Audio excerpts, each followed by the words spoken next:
Sir ఇప్పుడు అధికారంలోకి కాంగ్రెస్ వస్తేనే 6 గ్యారెంటీలు అమలు చేయగలమని సీఎం రేవంత్ రెడ్డి గారు చెప్పారు. అది ఎంతవరకు వాస్తవం అని మీరు అనుకుంటున్నారు? లేకపోతే ఇచ్చిన మాట తప్పే అనుకుంటున్నారా? ఇచ్చిన మాట తప్పే ప్రసక్తే లేదమ్మా. అతని బ్లడ్లోనే లేదు. 6 గ్యారంటీలు 600 అయినా 106 అయినా 6 గ్యారంటీలు కన్ఫామ్గా అతను నెరవేరుస్తాడు. ఉదాహరణకి నిన్న జరిగిన ఇష్యూ కుమారి ఆంటీ హోటల్ సంబంధించింది. దానికి అసలు స్పందించాల్సిన అవసరం కూడా లేదు. ఒక ముఖ్యమంత్రి స్థాయిలో ఉండి మామూలు అధికారులు చిన్నవాళ్ళు వాళ్ళు స్పందించాలి.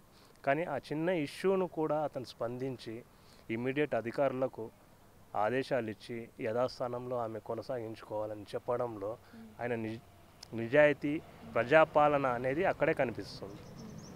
ఇంతకుముందుకు 10 సంవత్సరాలు 9 సంవత్సరాలు మేము అసలు సీఎం ఎవరు వాళ్ళ మంత్రులకే అపాయింట్మెంట్ ఇవ్వకుండా పరిస్థితిలో మనం చూసాం.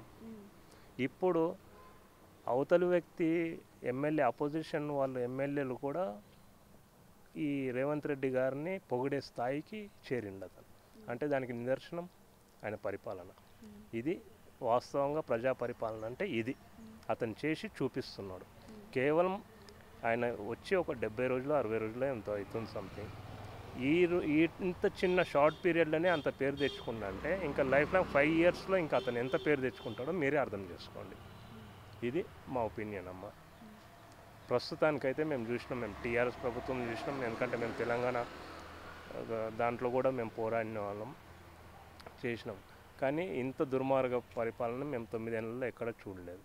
అలాంటిది ఇప్పుడు ఈయన ప్రభుత్వంలో మేము చూస్తున్నాం. ప్రజా పరిపాలన అంటే ఈ విధంగా ఉండాలి. ఒక మాస్ లీడర్, ఒక మాస్ నాయకుడు వచ్చిండు. తెలంగాణకు దొరకడం అదృష్టం. అది 6 గ్యారంటీలు అన్నారు. 6 గ్యారంటీలో ఒకటి ఏం చేశారు, మహాలక్ష్మి పథకం అన్నారు. మహాలక్ష్మి పథకంలో ఇప్పుడు ఏమవుతుందంటే మాడలమే కొట్టుకొని వస్తున్నాము. ఉత్తప్పుడే కుర్చీలో కొట్టుకునే వాళ్ళం. ఇప్పుడు బిర్యానీ వరకు మరీ ఘోరంగా కొట్టుకొని వస్తున్నారు. 6 గ్యారంటీలు. మళ్ళీ రైతు బంధు అన్నారు. 1 ఎకరా కన్నా మించ ఉంటాయి. ఇప్పుడు ఎకరకు కూడా రైతు బంధు వేయలేదు. మరి 6 గ్యారెంటీలు అన్నారు, ఎకరకు వేయలేదు. ప్రభుత్వం ఉన్నప్పుడు ఆయన కూడా చేసిండు కేసీఆర్. ఈయన కూడా చేయాలనే కోరుతున్నాం. వాళ్ళు పదవులు ఉన్నోళ్ళు, వీళ్ళు కూడా పదవులు ఉన్నోళ్ళు. ఎంత చేస్తే అంత మంచిది. మళ్ళీ ఇది 5 లక్షల బియ్యం తీసేసారు. మరి అది కూడా చేయాలి కదా. ఇప్పుడు ఏదైనా చనిపోతారు. ఇప్పుడు గ్రూపులో ఉన్నోళ్ళు కూడా చచ్చిపోతే వాళ్ళకి బ్యాంకుకు మొత్తం చెల్లించమంటున్నారు. సడన్గా చచ్చిపోయినారు అనుకో, వాళ్ళకు కూడా ఏం లేదు. పావుల వడ్డీ అన్నారు.